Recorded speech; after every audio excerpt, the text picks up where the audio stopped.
This episode is brought to you by listeners like you, our intergalactic fuel, and the boost behind this mic. Thanks for supporting our cosmic journey through the universe of sci-fi. On this episode of the podcast, the team usually have to master their science ninja techniques and the God Phoenix mecha, right, which is their spaceship, right, when it transforms, and, we have to go to Phoenix mode, push it past the red hoodie, and then have to push it past the red, and, anyways. Yeah, that happened. You're not gonna want to miss this one.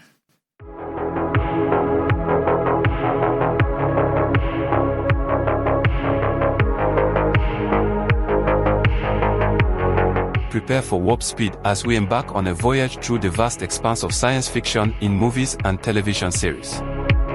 From distant planets to alien civilizations, we delve into the heart of the unknown, unraveling the tales that have captivated audiences for generations. Get ready to unlock the secrets of the universe on Code Flix.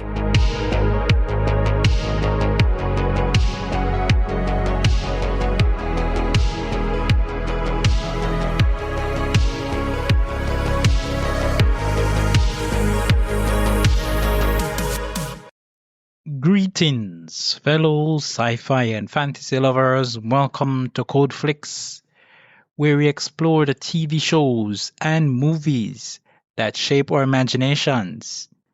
I'm Andre Bonner, and in today's episode, we'll be looking at a very special TV show exploring animated heroes defending the cosmos in G-Force. Guardians of Space.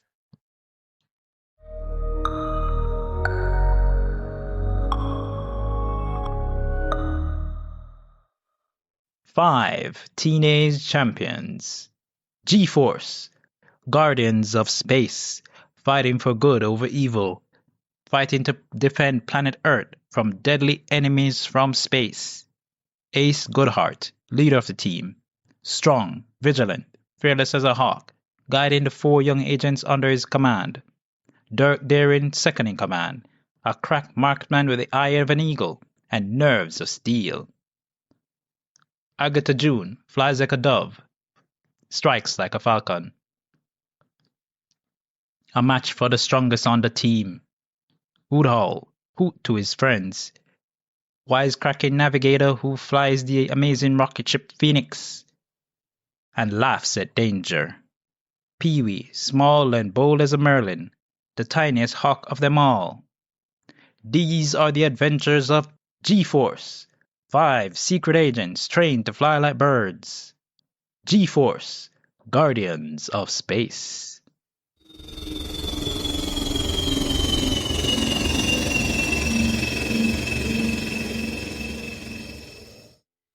I would never have thought that G-Force would become such an integral part of my upbringing.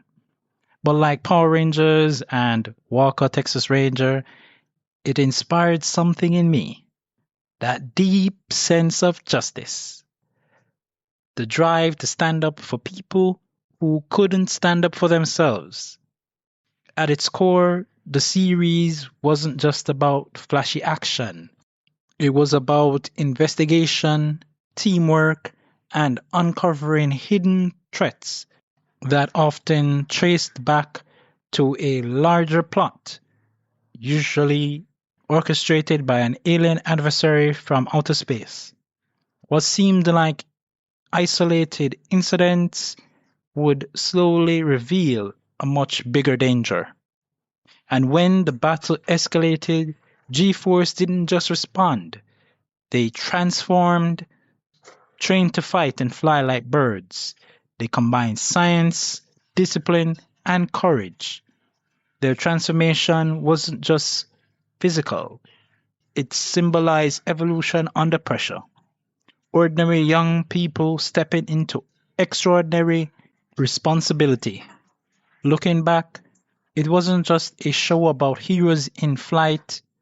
It was about accountability, unity, and rising above fear when the stakes got high.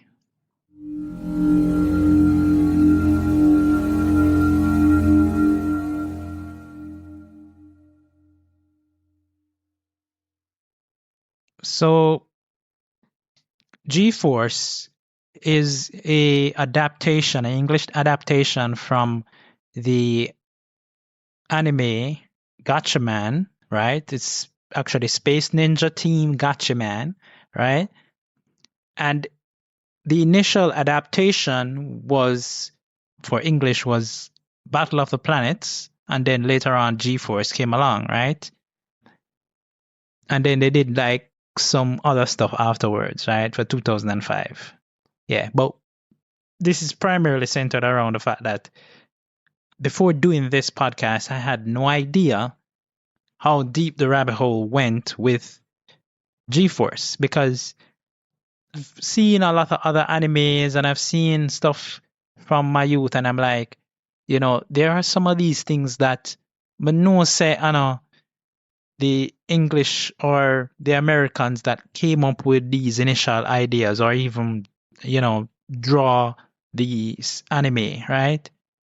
A lot of the work or the production was in, one of them Asian countries, right? And when they came to North America, them change up a lot of things, right? For instance, with Battle of the Planets, it was loosely adapted, right?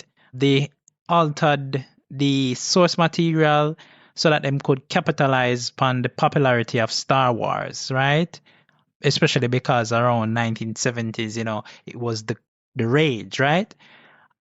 And for the broadcast standards that the North Americans have, right?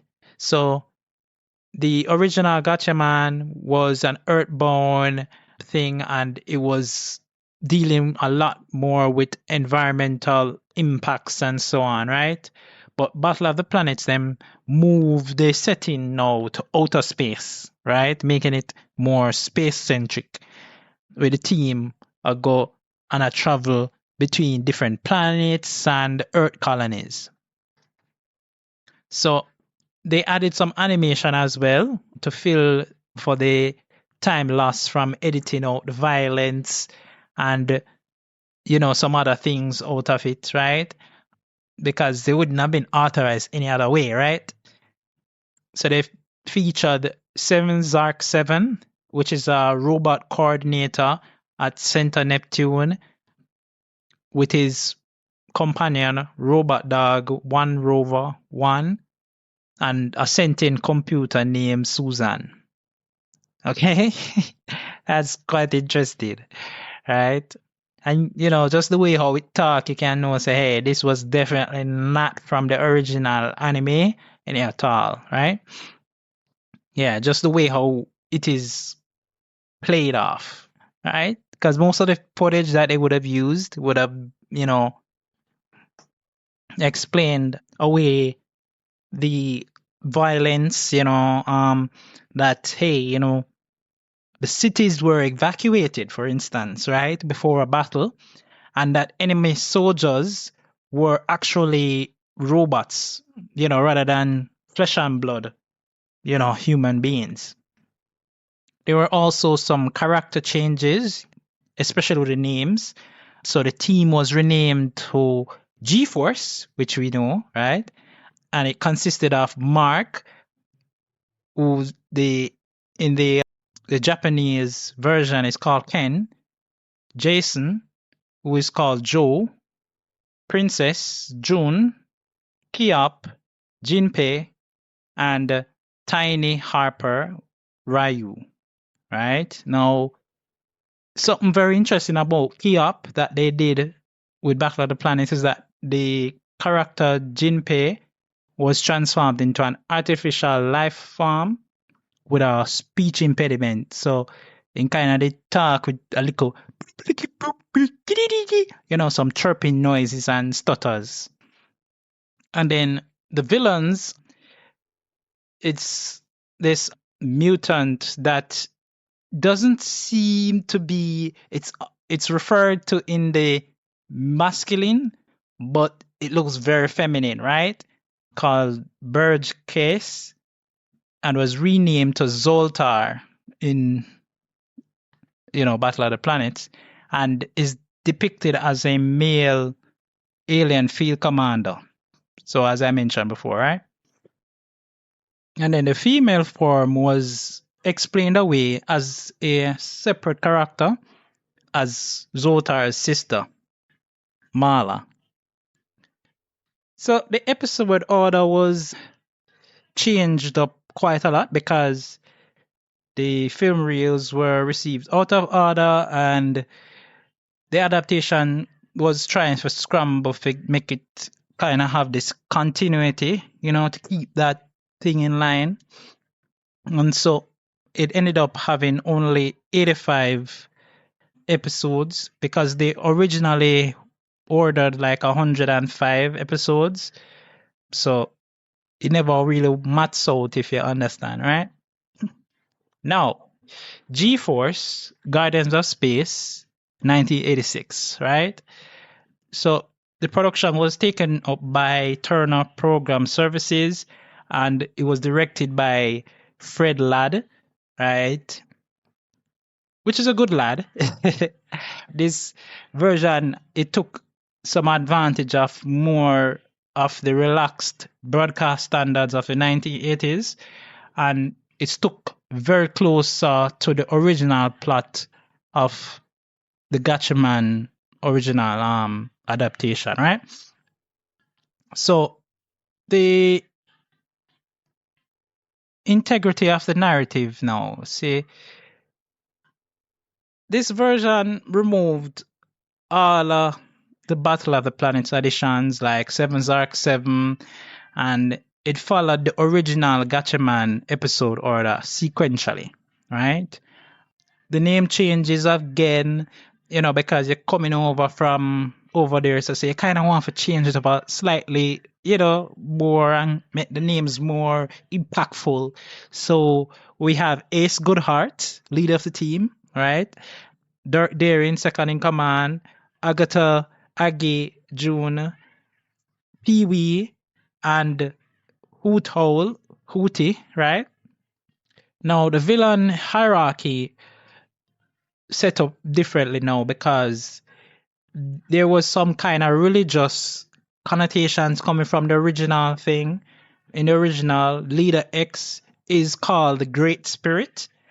In Battle of the Planets, Berg Cats or Case was renamed to Galactor and elevated to the master of the organization, right? And Leader X would become Computer, right? An alien consultant, right? Now, although there was a lot of relaxation in the standards of broadcasting, they had to soften the content still.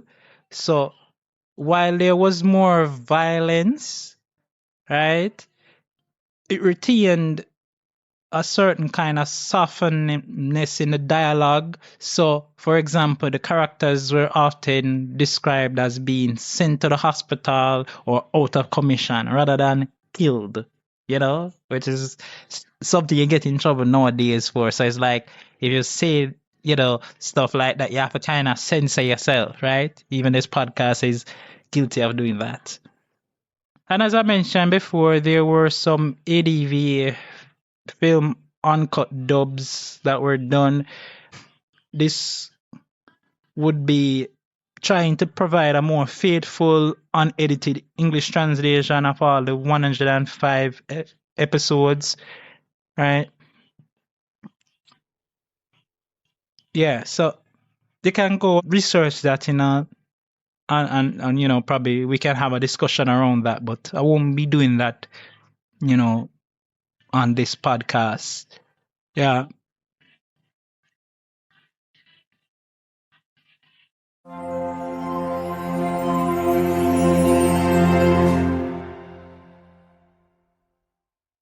So these are my personal insights and interpretations of G-Force Guardians of Space, including some of my favorite moments, characters, So, just a little bit to get into. I know I already spoke at length about some of the different things I learned about G-Force, its original source material plus the very first version of the Gatchaman series. G-Force consisted of 85 episodes, right? Because, as I mentioned before, there was some delay in the way how some of the things were being produced, and the fact that 84 episodes is enough to make a series, any series, syndicated. So what would have eventually have to happen is they would have to have a commissioning of a second season of the series, which, I'm not sure why it wasn't done, but I'm sure there must have been good reasons at the time why they had things happening. There was some skipping of certain episodes, either because of the way how some of the footage was done, because, yes, as I mentioned before, it is the 1980s and there are relaxed rules around broadcast, but still, they had to kind of be like, all right, this episode can't air. We can't put this on television at all. There's nothing we can do to change it, you know what I'm saying, or make it less violent, right? Yeah. So they had to make those decisions to skip 81 and 86, right? And so because they didn't get to adapt the final 18 episodes, right, it kind of lacks that definitive conclusion and it kind of leave the narrative on a cliffhanger, right? All right. So without further ado, let's just get into the G-Force series. I'm so excited doing this one. All right. So phase 1, the Iron Beast proliferation. So episodes usually come in the monster the sea weeks kind of thing, right? Episode 1 to 20, this arc establishes the primary conflict between the G-Force and the terrorist organization, made up of Galactor, right? And the alien consultant computer. Now, Galactor deploys Iron Beast, massive animal-themed mecha to steal Earth's natural resources, right? So, for instance, in the first episode, uranium, right? The team usually have to master their science ninja techniques and the God Phoenix mecha, right? Which is their spaceship, right? When it transforms, and, we have to go to Phoenix mode, push it past the red hoodie, and then have to push it past the red. And yeah, anyways, that Ace Goodheart always a fair, search for clues around his father as well, because he basically never know him father, right? So in the key episodes we're seeing where we see the first appearance of the team and the Turco King mecha, which is in episode 1. By around episode 8, there is the Secret of the Reef, which introduces the team's secret undersea base, Crescent Coral Reef. By episode 11, the Mighty Blue Hawk, that's the first appearance of the elite Red Impulse Squadron. That's actually Ace's father's squadron, right? Red Impulse team. Then by episode 18, there is the Whale submarine, right? Which was actually used as the first test pilot of the series, right? Of course, you have to have a few filler episodes here and there with these massive things. So we had episodes like 6 with micro robots, 12 the Locustoid, and 17 the Beetle Booster, and they follow a Mecha of the Week format with minimal plot advancement, so it doesn't really advance the plot that much. All right, so by phase 2, we have escalation and psychological warfare. This is episode 21 to 40. Galactor shifts from simple resource raids to more insidious tactics, where include things like identity theft, psychological manipulation, and biological warfare. G-Force are begin to question what the true nature of computer is, right? And they're wondering if they are fighting a human organization or some kind of alien entity. And we get a lot of character development as it deepens for characters like Dirt Daring and Aggie June.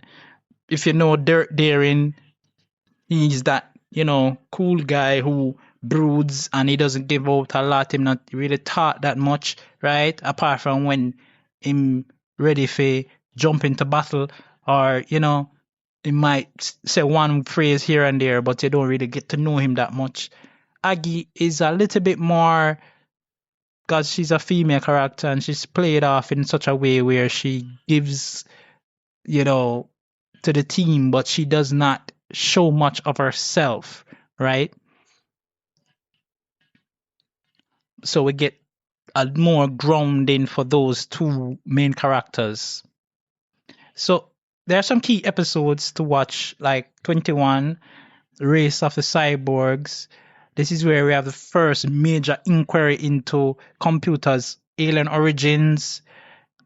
Episode 26, The Secret Stingray, where the God Phoenix has to be rebuilt with enhanced capabilities, right?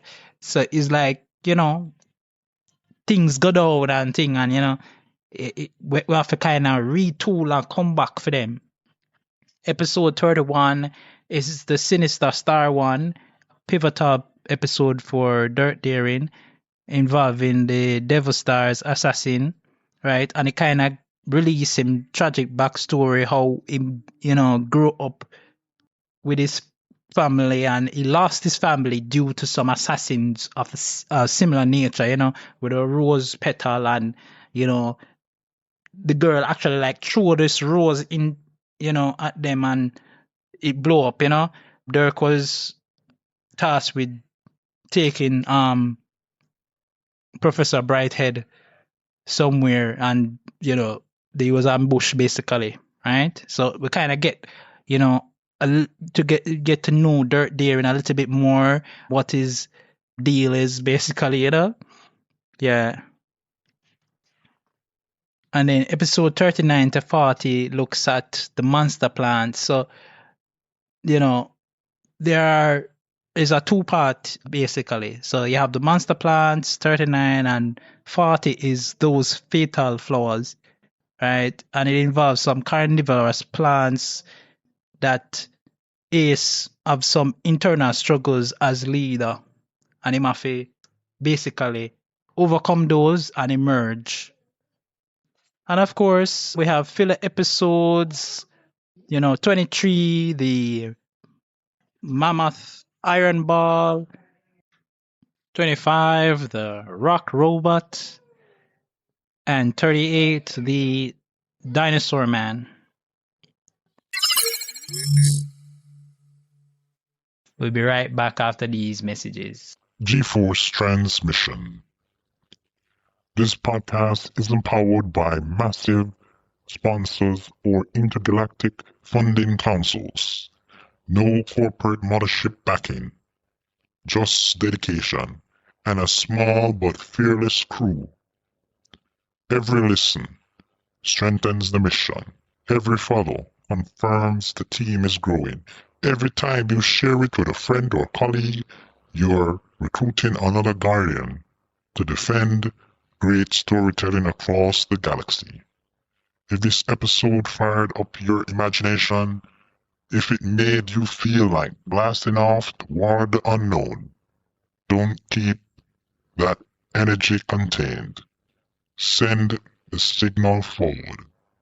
Because no guardian fights alone, and the universe is safer when the right people are on the team. Alright, let's move to phase 3.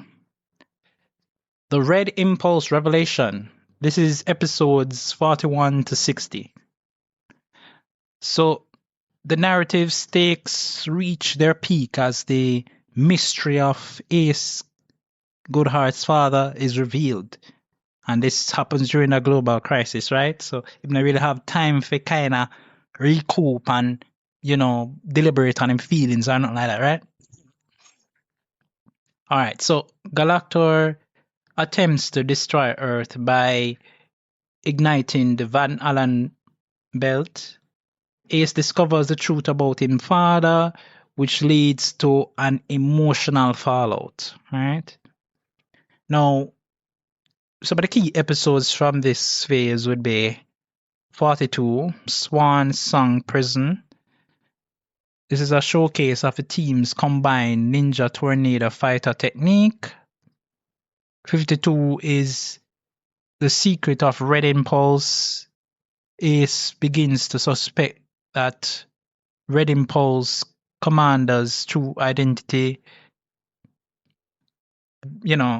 shot that he didn't realize before when he initially did meet Red Impulse, that this man is too good to be just this guy, ordinary guy, and know too much about him, right? But yeah. 53 is the Van Halen Vector. The commander is revealed as Kendrick Goodheart, Ace's father, who end up sacrificing his life to save Earth. That's very sad, Yeah. 54, the Vengeance. Ace becomes obsessed with revenge and nearly compromised the team's mission because he's a man where not get for really, as I said before, sit in his emotions and be able to work through them. No, he end up being thrusted back into the game and him affair try to figure out things and that lead him to do something so risky. Yeah. So we have filler episodes here like 45, The Case of the Carbamite, 49, The Mechanical Fang, and 58, The Super Laser. Phase 4 is the final push. Episodes 61 to 85. In this final segment of the G-Force run, Galactor becomes increasingly desperate and starts using some experimental mecha to break the team's defenses. Now, the team continues to thwart Galactor's attempts at environmental catastrophe, and the arc lacks the original final resolution, as I said before, due to 85 episode syndication limit and other stuff. Now, there are some key episodes that we have to take into consideration, like 71, The Abominable Snowman Comet. Computor's invincible alien form is revealed to the team for the very first time. 84 is The Secret of G4, right? G4 is Pee-wee, right? And it's a rare focus on Pee-wee's origin as an orphan, because really and truly, watching it, you always I say, boy, Pee-wee just seem like the most outspoken. I'm the tiniest one, but you have the biggest mouth, But, just to get that, was a great way to kind of just give him grounding, if I say, hey, even people with this position can have these kind of backstories. 85 is Galactor's Deadly Trap. It's a series finale. It was originally the second pilot for the adaptation, and it concludes with the run of a cliffhanger where the war remains unresolved. Of course, there are some filler episodes here where 64 is A Deadly Gift. 66 is where fashion was fatal, and 72 is the plague of robots, right? So, as I mentioned before, there were some episodes that were skipped in the G-Force adaptation, right? 81 was actually skipped. The reason for it would have been that the original animator or creator, they could not provide the English script translation. I'm not sure why that happened. 86 skipped to reach the exact 85 episode syndication quota. 88 till 105 was not adapted any at all, right? Because they were considered too dark, violent for children's broadcasts, and probably even limited budget as well, right?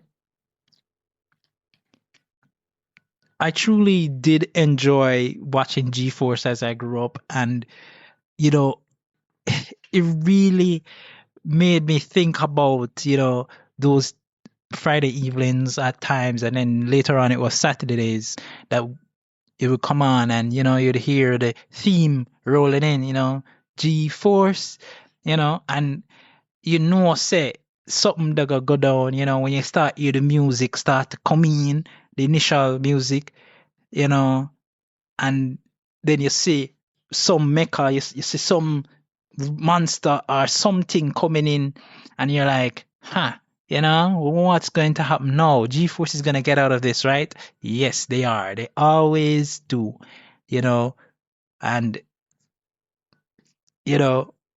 if them have to escalate things,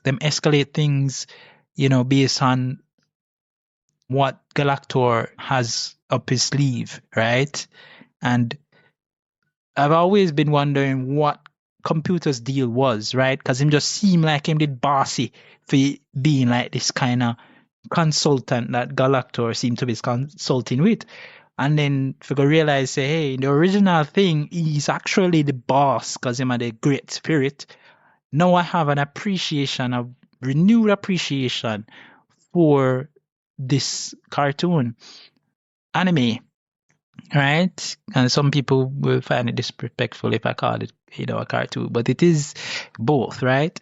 And it exists because somebody decided that, hey, this not look too bad. It look like something we could have show to some English people, people who will enjoy it. Kids would enjoy it, in some shape or form. Yeah, we have to go cut down some of the stuff. They had to do all of those things, Yeah.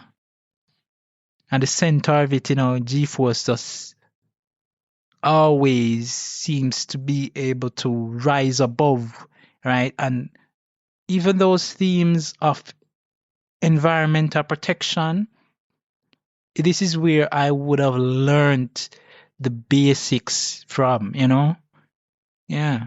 So in doing this series, it made me do more introspection into who I am and the type of person that I am, and I realized how much influence it had on my understanding.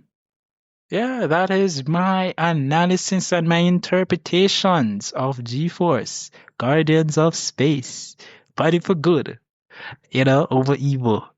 Yep. hmm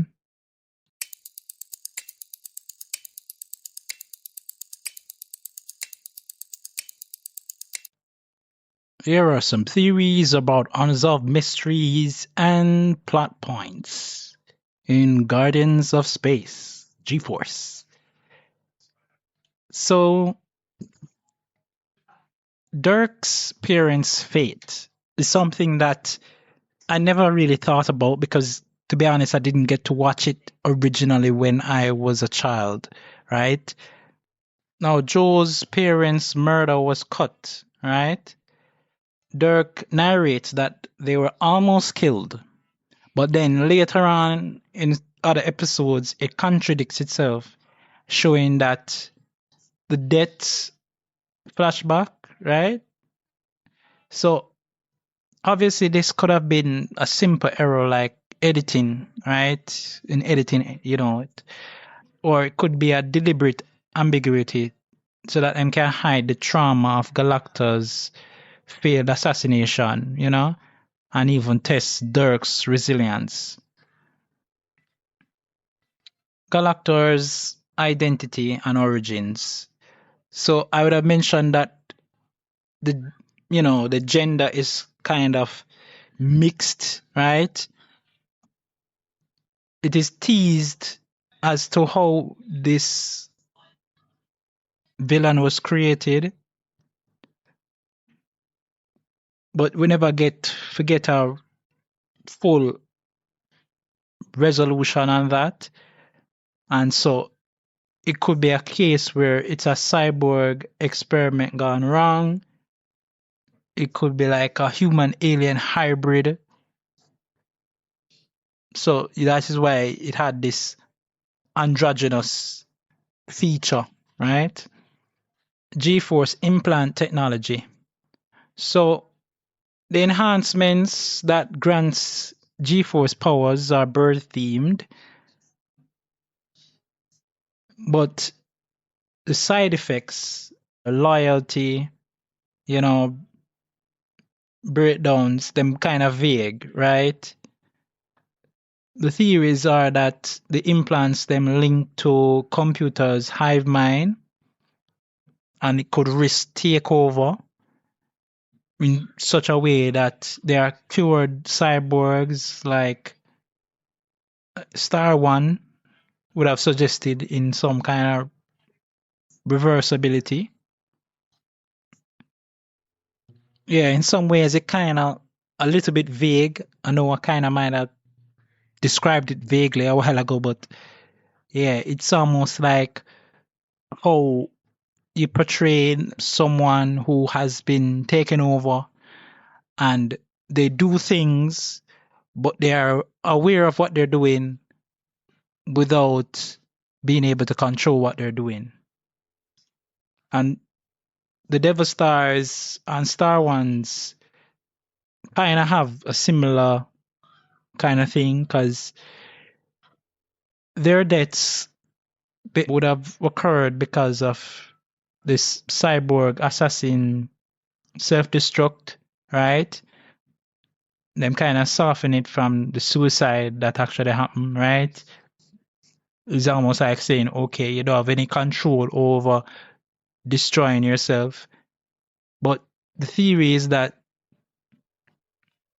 they're expendable drones which hide Galactor's human experiments. Dirk's kill Hans, as his first blood, this that he did. He caused the death of one, All right, so some fan theories and plot holes. So, as I mentioned before, there was some censorship inconsistencies. The US edits them create a contradiction, right? Gunshots remain despite the cuts, right? So you can actually see blood spill and all of these things, right? Them kind of rush it into production without actually, kind of wiping up some of those blood splatters, right? Because they could have done it. Now, Galactor's Earth goals, right, seem to be centered around thefts of resources, right? Like the uranium bracelets. It implies some kind of doomsday device is being built, but season 1 leaves Computer's prime evil plan open. Obviously, because it never finished, and there was a lot of inconsistency there, right? So the series on a whole, because of its adaptation, it kind of have a lot of intentional gaps. You kind of have to grab at straws. Even sometimes there's no straw there, and you say that kind of could have be, something. and it hints at Galactor's experiments and G-Force's hidden costs, right? It kind of play up a lot of the original Gatchaman's darker arcs without actually seeing what it really going to be, you know? Yeah.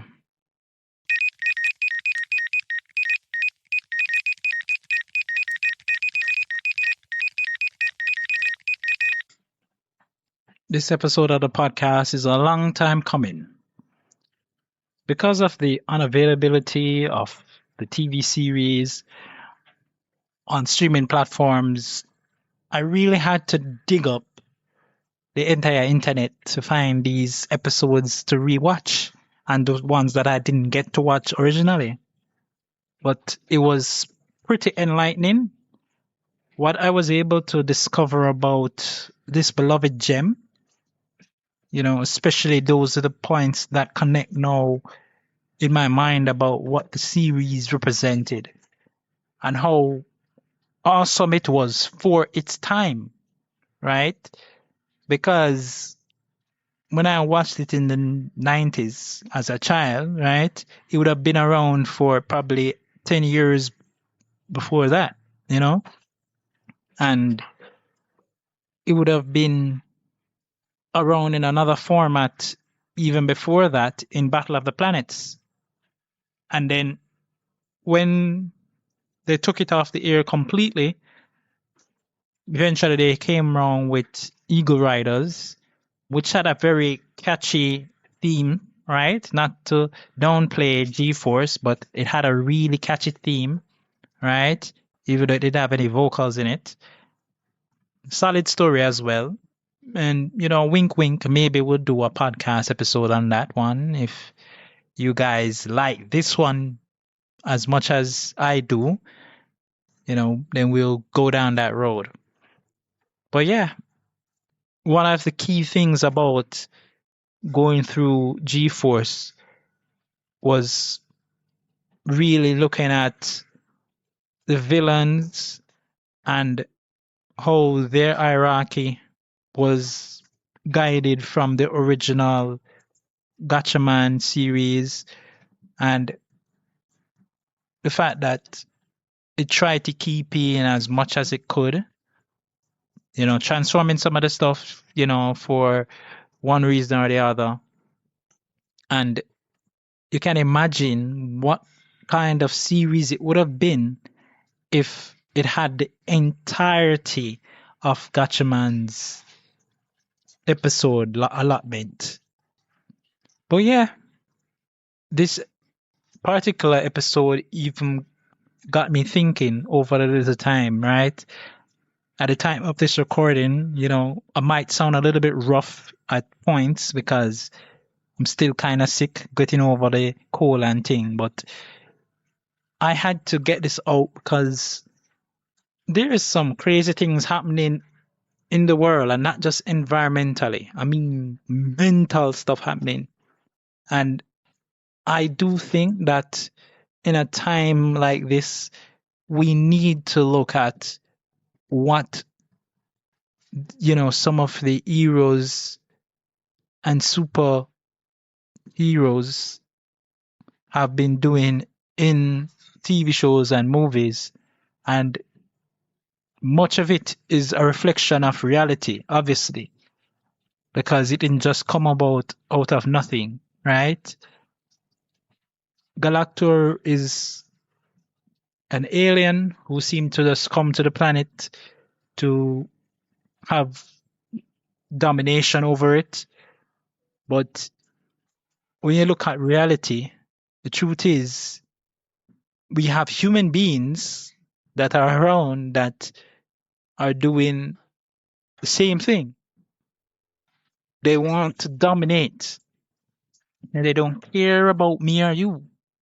They only care about their bottom line, how much millions of dollars they can get out of causing harm to others. And this cannot continue. And it won't continue. Because we have people like ourselves, people who are right-minded, thinking about what the impact will be on not just ourselves, but on others, and how a war that is happening millions of miles across the seas impacts us all. Because at the end of the day, we are kin. Human race, one race, many faces, yes, many different ideologies, but we must can agree, say, this is a really egregious waste to be causing so much detriment to people who can't defend themselves. One of the things that we suffer from even in our Jamaican society is reprisals. And many a times it came about because one man go over there and go touch somebody else's property or cause some harm to somebody and, took a life from someone. And they don't care about the bottom line. They don't care if that person harmed that person in the first place. No, you harmed me now. I'm hurting now. And so because I'm hurting, I'm going to hurt you worse. We can't continue that way. We're not going to have a home. We're not going to have a planet if we continue this way, because it can only end one way if we continue on this path. So I guess the appeal for me is to say that we should be pushing on our governments or elected leaders to stand firm, because you have people going to come and try to unsteady them and say, hey, don't say nothing because this is going to happen and this is going to happen. If we continue to not say anything, we are basically going to allow things to happen. We are allowing it to happen. We are saying, yes, even though we don't say nothing, it's like consent. Silence is consent. And we can't afford to continue to be silent as a people anymore. All right? Yeah, we don't have superpowers. We don't have armies. We don't have strength. We have strength in numbers. Right? And there's no guarantee when things will stop, but we have to try. If we continue to just allow things to happen, it would just spiral way out of control. Worse than we expect.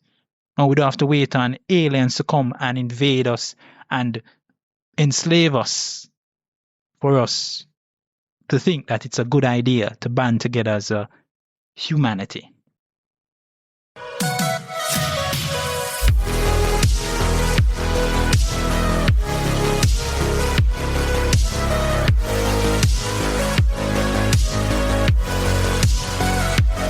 And there you have it. Another thrilling chapter in our voyage through the universe of sci-fi television. We're charting a course towards 5,000 downloads, and your engagement helps power the journey. Follow, comment, and share your thoughts. Until we meet again, keep exploring the unknown.